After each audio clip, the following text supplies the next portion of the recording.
Imagine stepping off a wooden ship after a grueling, months-long voyage across the ocean.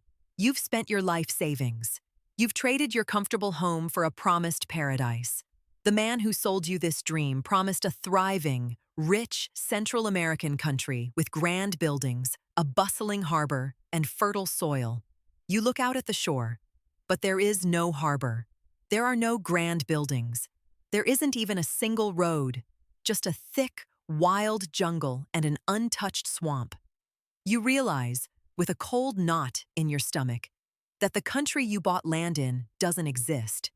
You have been colonizing a lie. How does someone sell a country that isn't real? It is the early 1820s. The financial world is buzzing with investment fever. People are desperate to get rich. Enter Gregor McGregor. He is a charismatic man with a plan that is as brilliant as it is terrifying. He doesn't just want to sell fake stocks. He wants to sell an entire sovereign nation. He calls it Poyais. McGregor arrives in elite social circles with a dazzling pitch.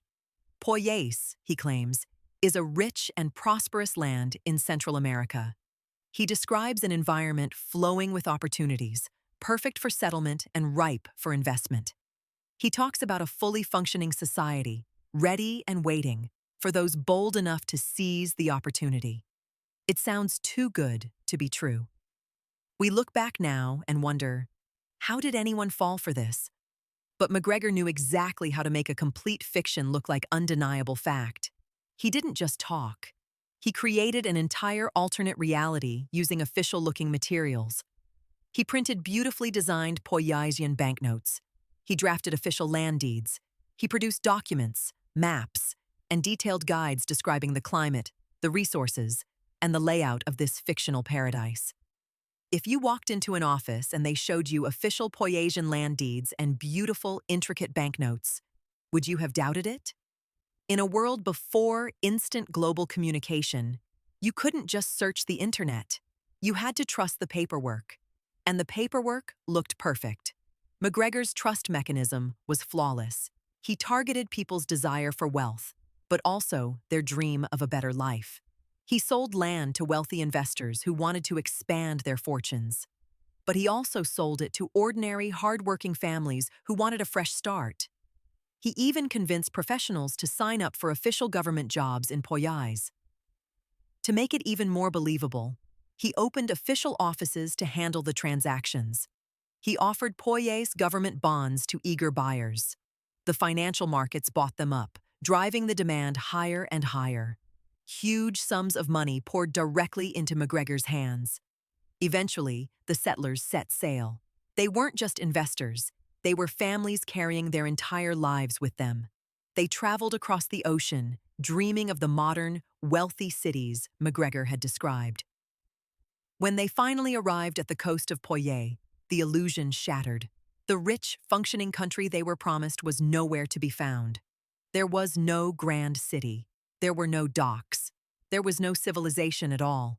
Just an empty, wild landscape. The settlers found themselves stranded in a harsh, untamed environment. With no shelter, no infrastructure, and no support, they quickly faced extreme hardships. The official Poyaisian paper money and land certificates they had bought with their life savings were completely useless.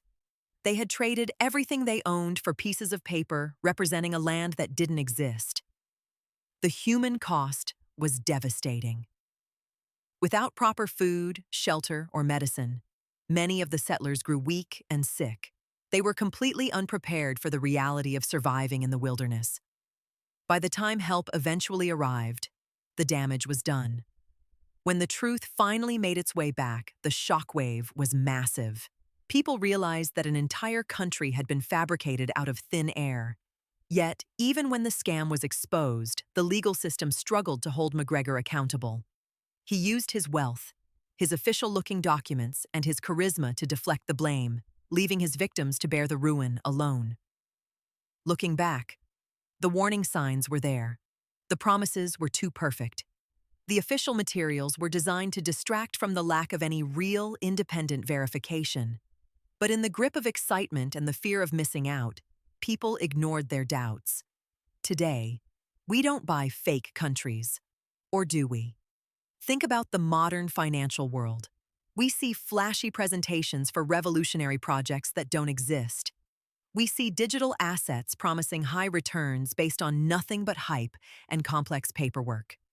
The technology has changed, but the trap remains exactly the same. When someone offers you a perfect, risk-free paradise, they aren't selling you a future, they are selling you a mirage. And by the time you realize there is nothing there, you are already lost.